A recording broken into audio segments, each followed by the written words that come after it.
দুলাভাই, আমি আপনার ছোট বোনের মতো। আমি এখনো অনেক ছোট। আপনি কি করছেন? আপনি এখনই বের হন আমার রুম থেকে। না হলে আমি চিৎকার করব। দুলাভাই তখন রাগের মাথায় বলছে, তোদের দুই বোনকে আমি বসিয়ে বসিয়ে খাওয়াবো আর সেটা উসুল তুলব না, তা কি হয়? এই কথা বলে দুলাভাই আমার সাথে জোর করে। বন্ধুরা, মূল ঘটনাটি শুরু করার আগে তোমাদের কাছে ছোট্ট একটা অনুরোধ, ভিডিওতে একটি লাইক দিয়ে চ্যানেলটি সাবস্ক্রাইব করে পাশে থাকবা। তাহলে বন্ধুরা, মূল গল্পটি শুরু করি।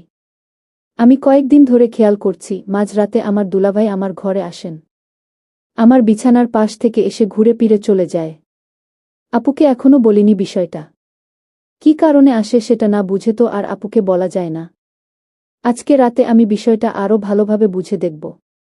এই চিন্তা মাথায় নিয়ে রাতে তাড়াতাড়ি খেয়ে ঘুমাতে গেলাম। আপু জিজ্ঞাসা করল, আজ তুই এত আগে ঘুমাতে যাচ্ছিস কেন? আমি উত্তর দিলাম, মাথা ব্যথা করছে আপু। মাথা ব্যথার ওষুধ খেয়ে ঘুমিয়ে পড়ব। উত্তর দেওয়ার সময় আর চোখে খেয়াল করলাম দুলাভাই আমার দিকে তাকিয়ে আছে। আমি বুঝতে না দিয়ে আমার ঘরে চলে গেলাম। বিষয়টা কেমন জানি অস্বস্তিকর। আগে ক্লিয়ার করে বুঝে নেই, তারপর আপুকে বলবো। ঘরের লাইট বন্ধ করে মাথার পাশে টেবিল ল্যাম্প চালিয়ে শুয়ে পড়লাম। ঘুম তো আসবে না, শুধু শুধু চোখ বন্ধ করে থাকার কিছুক্ষণ পর আসলো ঘরে। এসে আমার মাথার কাছে বসে আপু আমার মাথায় হাত বুলিয়ে দিচ্ছিল। আমার এতটা খুব ভালো লাগছিল। আপু জিজ্ঞাসা করল, মাথা ব্যথা কমেছে? আমি মুচকি হাসতেছিলাম। নাতুনি হাত দেওয়াতে মাথা ব্যথা আরও বেড়েছে। আপু মাথায় টোকা দিয়ে বলল, যা মিথ্যে শয়তান। আপার এই ভালোবাসার সময়টাতে চেহারা যেন ঠিক মায়ের মতো হয়ে যায়। কি যে শান্তি লাগে দেখলে। আমি আপাকে জিজ্ঞাসা করলাম, আপু আমাকে খুব ভালোবাসিস তাই না? আপু হেসে উত্তর দিল, রাস্তা থেকে কুড়িয়ে পাওয়া মেয়েকে আবার কেউ ভালোবাসে নাকি? দুজনে মিলে খুব হেসে উঠলাম। তারপর আমার কাঁথাটা মেলে আমার গায়ে জড়িয়ে দিয়ে টেবিল ল্যাম্পটা ও বন্ধ করে দিয়ে আমায় ঘুমিয়ে যেতে বলল। আমিও মাথা ঘুরিয়ে গুড নাইট জানালাম আপাকে। সব ঘরের লাইট বন্ধ করে আপা বোধ হয় শুয়ে পড়েছে। আমার একটু একটু ভয় করছে। কেমন জানি বিরক্ত লাগছে। এভাবেই 2টা বেজে গিয়ে ঘড়ির কাঁটা টিকটিক করতে করতে রাত আরও গভীর হচ্ছে। আমি চোখ বন্ধ করে শুয়ে আছি। ঠিক সে সময় আমার ঘরে দুলাভাইয়ের উপস্থিতি টের পেলাম। যদিও খুব শব্দে এসেছে সে। আমি চোখ বন্ধ করে পড়ে থাকলাম বিছানায়। আস্তে আস্তে পাশে এসে দাঁড়িয়েছে। তবু আমি স্থির হয়ে আছি। এরপর দুলাভাই তার হাত দিয়ে আমার মুখের সামনে ধরে খেয়াল করতে লাগল। আমি ঘুমাচ্ছি কিনা আমি ঘুমের ভান করে থাকলাম। দুলাভাই যখন ঘরে ঢুকল এটা বুঝার পর আমার সারা শরীরে কাঁটা দিয়ে উঠল। দুলাভাই এমন করছেন আমার সাথে ভয় আমার গা শিউরে উঠলে আমি সাথে সাথে একটু আনমনা ভাব করে উঠলাম। আর এদিকে দুলাভাই আমার থেকে ছিটকে সরে গিয়ে ঘুমের ঘরে থাকার মতো গলা করে। আমি আস্তে আস্তে বলে উঠলাম, উহু, পানির পিপাসা লেগেছে খুব। এই কথা শোনার সাথে সাথে দুলাভাই জলদি করে বোধহয় চলে গেলেন। আমিও তাড়াহুড়ো করে উঠে গিয়ে ডাইনিংয়ের লাইট অন করে দিলাম। দেখি দুলাভাই দাঁড়িয়ে পানি খাচ্ছে। খুব রাগ হচ্ছিল দুলাভাই এর চেহারা দেখে। কিছু বুঝতে দেওয়া যাবে না। এই কারণে আমি শান্ত মন নিয়ে জিজ্ঞাসা করলাম, দুলাভাই এত রাতে? দুলাভাই উত্তর দিল, তোমার আপা পানি নিয়ে যেতে ভুলে গেছে। তাই তোমার আপার জন্য পানি নিতে আসলাম। মিথ্যুক বলে মনে মনে ধিক্কার দিলাম তাকে। আমার মতো আমি পানি খেয়ে নিজের ঘরে এসে টেবিল ল্যাম্প জ্বালিয়ে দিলাম। খুব খারাপ লাগছে। আমার মনে হচ্ছে যে নিজের ভেতরে মিশে যাচ্ছি লজ্জায়। দুলাভাই সুবিধার মানুষ না। আপুর চেহারা মনে হতেই হাউমাউ করে কেঁদে উঠলাম। কোনোভাবে রাতটা পার করলাম জেগেই। তখনও কেঁদে কখনো ঘরের মধ্যে পায়চারি করে এভাবেই কাটল রাত। সকাল 8টা বাজলে দুলাভাই অফিসে চলে যায়। তারপর আপুকে সব খুলে বলবো, এই অপেক্ষায় ঘর থেকে একবার ও বের হলাম না। 8টা বাজার পর সাথে সাথে বের হয়ে গেলাম ঘর থেকে। আর কোনো রকম ফ্রেশ হয়ে আমি আপার ঘরে গিয়ে বলে দিলাম আপুকে। আপুর ঘরের ওয়াশরুমের দরজা লাগানো দেখে আমি ভাবলাম মনে হয় আপা ওয়াশরুমে এমন সময়। ঘরের বাইরে থেকে উত্তর দিল, আমি রান্না ঘরে, তো এই দিকে আয়। আমি তাড়াতাড়ি করে আপুর কাছে ছুটে গেলাম। আমাকে দেখেই হেসে দিল, আমার কপালে হাত দিয়ে জিজ্ঞাসা করল, রাতে ভালো ঘুম হয়েছে তোর? মাথার ব্যথা কমেছে তো? রাতের কথা মনে পড়তেই যতটা না খারাপ লাগল তার থেকেও বেশি খারাপ লাগল আমার আপু মুখ দেখে কথাটা শোনার পর। কি নিষ্পাপ ভালো লাগছিল আপাকে। আমার আপুর মতো মানুষের কপালে এমন একটা মানুষ পড়েছে ভেবে আমার অনেক খারাপ লেগে উঠল। আমার চোখে পানি চলে এসেছে। আমার দিকে তাকিয়ে আমি মনের অজান্তেই কেঁদে উঠলাম। আপা সাথে সাথে হাতের কাজ ফেলে আমাকে জড়িয়ে ধরে বলল, কি হয়েছে সান্তা? তোর চোখে পানি কেন? আমিও আপার কাঁধের মধ্যে মাথা রেখে হাউ মাউ করে কেঁদে উঠলাম। সব বলতে ইচ্ছা করছে, কিন্তু কি করে যে আমি বলি ফুপাতে ফুপাতে শুধু বললাম, তোর মুখটা দেখে মায়ের কথা মনে পড়ছে। আপু হেসে উঠল, আমিও তো আরেক তোর মা। আমি আস্তে আস্তে শান্ত হয়ে গেলাম। তারপর নিজেকে একটু শক্ত করে মাথা উঁচু করে আপুকে বললাম, আপু তোর সাথে আমার খুব জরুরি একটা কথা আছে। আপু মুচকি হেসে উঠে বলল, আচ্ছা ঠিক আছে, আগে তোর দুলাভাই অফিসে যাক, তারপর দুজনে জমিয়ে গল্প করব। আমি বুঝলাম দুলাভাই এখনো অফিসে যায়নি। আপু বলল, না, তার নাকি রাতে ঘুম হয়নি, তাই লেট করে ঘুমোচ্ছিল এতক্ষণ। গোসলে ঢুকেছে, তার মানে আমাকে আরও একটু অপেক্ষা করতে হবে। মনে মনে ভাবলাম দুলাভাইয়ের সামনে আমি পড়তে চাই না। তাই আস্তে আস্তে আপার কাছ থেকে উঠে দাঁড়িয়ে আমি বললাম, ঠিক আছে, তাহলে আমি আমার ঘরে গেলাম। আপু বলল, ঠিক আছে, কিছু খেয়ে নে আগে। আর যাওয়ার সময় সোফার উপর থেকে মোবাইলটা নিয়ে গিয়ে চার্জে দিস। তখনই আমি তাই করতে গেলাম। আপার ঘরে গিয়ে দেখি টেবিলের উপর দুলাভাইয়ের ফোন বারবার বেজে যাচ্ছে। আমি উকি দিয়ে দেখলাম একটা নাম্বারে বারবার কল আসছে। লোকটার উপর আমার খুব সন্দেহ। আমি ফোনটা হাতে নিতেই একটা লেখা এলো, কখন থেকে অনলাইনে বসে আছি, আসো না কেন জান। সাথে সাথে আরও একটা টেক্সট আসলো, কাল রাতে ফোন দাওনি কেন জান। তারপর আরও একটি টেক্সট আসলো, আজকে একটু সময় বেশি করে নিয়ে আসবে। লেখাগুলো যে নাম্বার থেকে কল এসেছিল, ঠিক সেই নাম্বার থেকে আমার মনের ভিতরটা ধকধক করে উঠছে। বারবার দুলাভাইয়ের ফোনে এমন মেসেজ পাঠায় কেন? কি সম্পর্ক আমার দুলাভাইয়ের সাথে? কি যে অসহ্য লাগছিল চিন্তাগুলো, মনে হচ্ছিল আকাশ যেন আমার মাথায় ভেঙে পড়ল। আপুর কথা মনে করে বারবার কান্না চলে আসছে। লোকটা আমার আপুকে কি অবলীলায় না ধোঁকা দিয়ে যাচ্ছে। দিনের পর দিন আমি ফোনটা রেখে আমার ঘরে চলে গেলাম। ছুটে বালিশে মুখ গুজে কান্না করলাম। অনেকক্ষণ কাশতে কাশতে কখন যেন ঘুমিয়ে গেলাম। দুপুরে আবার আপুর ডাকে ঘুম ভাঙল। দুলাভাই অফিসে গেছে, মনের মধ্যে খারাপ লাগা নিয়ে গোসল খাওয়া দাওয়া শেষ করলাম।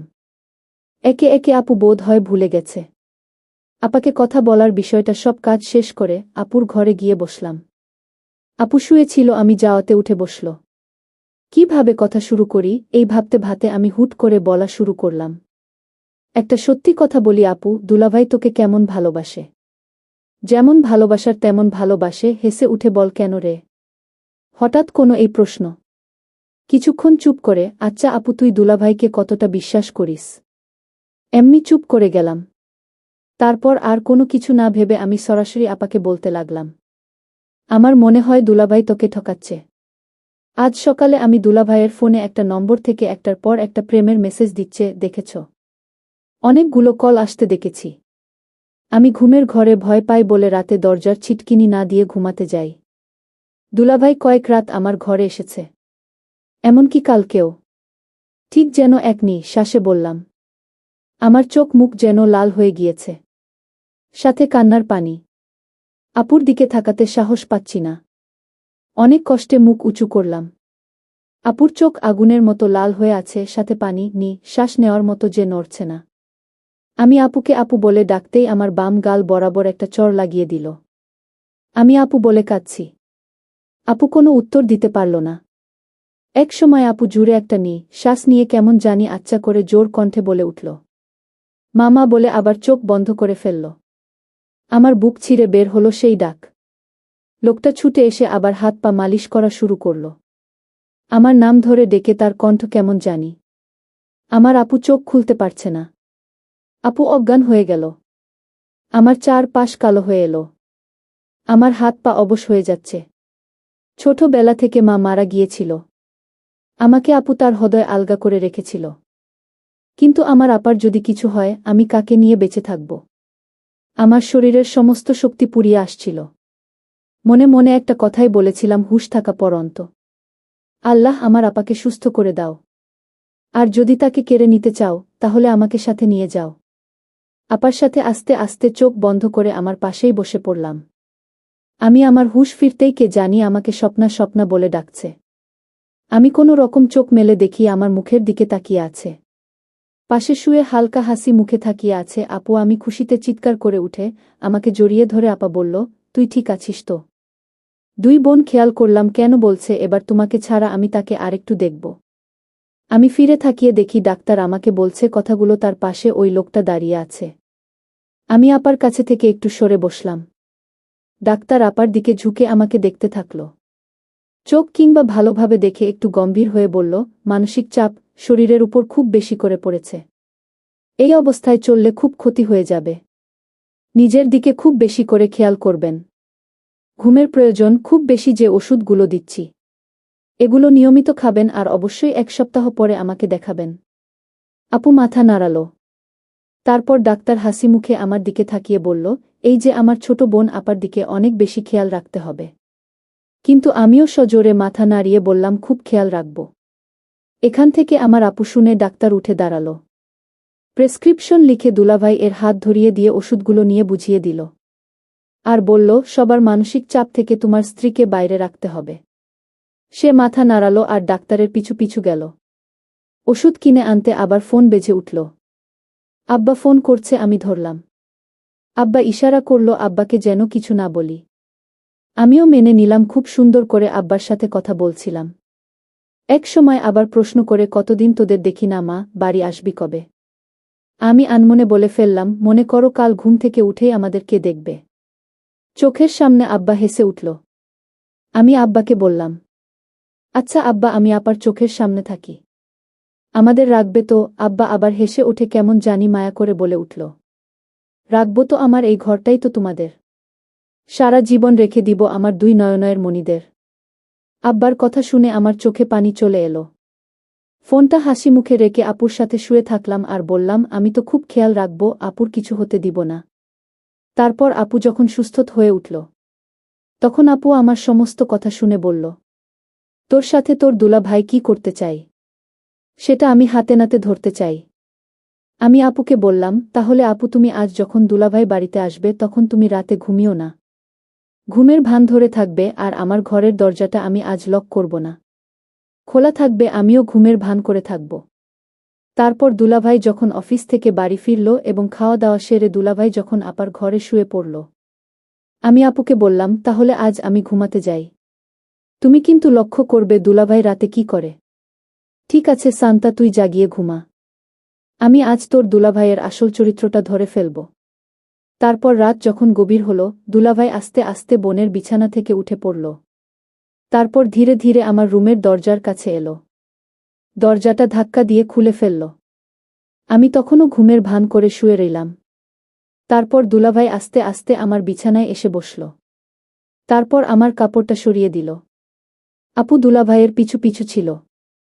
দুলাভাই সেটা লক্ষ্য করেনি। তারপর দুলাভাই যখন আমাকে কিছু করার চেষ্টা করছিল, তখন আপু পিছে থেকে ধমক দিয়ে বলল, শয়তান, তোরে আমি কত ভালো ভেবেছিলাম, আর তোর এই আসল চরিত্র। আপু তখন দুলাভাইকে বলল, তোর মনটা এত নিচু কি করে হলো? তুই আমার ছোট বোনের সাথে, আমার তো লজ্জায় মরে যেতে ইচ্ছা করছে। দুলাভাই তখন আপুকে বলল, আমার ভুল হয়ে গেছে, আমাকে ক্ষমা করে দাও। সান্তা তো আমারও বোন, তাই না? আসলে আমি বুঝতে পারিনি, আমাকে শয়তানে ভর করেছে। তারপর আপু দুলাভাইকে ক্ষমা করে দিয়েছিল, কারণ একবার কেউ ভুল করলে তাকে ক্ষমা করে দেওয়াই উচিত। তারপর আমি আমার আপুদের বাড়িতে থেকে চলে যাই এবং আমার আব্বু আমাকে ভালো দেখে আমাকে বিয়ে দিয়ে দেয়। বিয়ের 1 বছর পর আমাকে ডিভোর্স দিয়ে স্বামী আরও একটি বিয়ে করে নেয়। এখন আমি দুলাভাইদের বাসায় থাকি। আগের মতোই সময় কাটছে আমার। বাবা আমাকে আবার বিয়ে দেওয়ার জন্য ছেলে দেখছে। বর্তমানে আমি একটি গার্মেন্টসে চাকরি করি। একটু ভুলের কারণে আজ আমার এই অবস্থা। বন্ধুদের কাছে অনুরোধ, আপনারা যারা দুলাভাইয়ের বাসায় বেড়াতে যান সাবধানে থাকবেন। আজকের মতো গল্পটি এখানেই শেষ করলাম। বাস্তব জীবনের শিক্ষামূলক গল্প শুনে কেমন লাগলো বন্ধুরা কমেন্টে জানাবেন। যদি ভালো লাগে তাহলে চ্যানেলটিতে একটা লাইক দিয়ে সাবস্ক্রাইব করে পাশে থাকুন। ধন্যবাদ।